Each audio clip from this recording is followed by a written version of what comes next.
Рамадан – 9-й месяц мусульманского лунного календаря, являющийся одним из самых почитаемых у мусульман и требующий строгого соблюдения поста.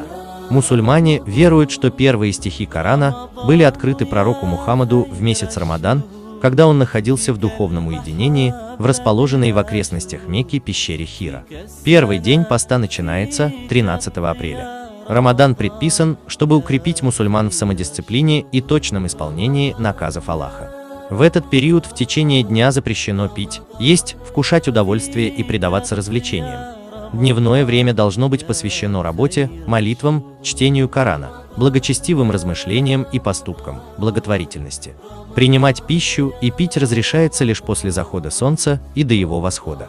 Особенно важной в месяц Рамадан считается ночь предопределения, когда Аллах решает судьбы людей. Бисмиллахир-рахманир-рахим. Альхамдулиллах.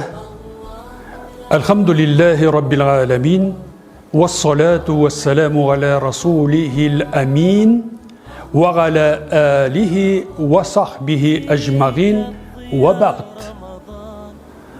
Дорогие братья и сестры, от лица Духовного управления мусульман Российской Федерации, многомиллионной мусульманской уммы России и себя лично приветствую вас словами мусульманского братского приветствия: «Ассаляму алейкум ва рахматуллахи ва баракатух».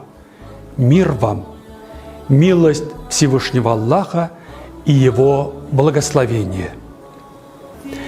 Сердечно поздравляю всех вас с наступлением благословенного священного месяца Рамадан, месяца великого мусульманского поста, месяца молитвы, очищения и сближения сердец.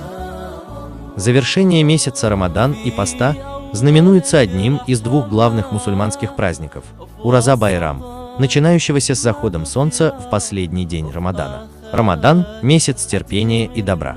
Этот месяц дает нам возможность размышлять о духовных ценностях в нашей жизни, понять их суть, оказывать ближнему любовь и заботу, стать в жизни еще больше милосердной, искренней, терпеливой и сильной личностью.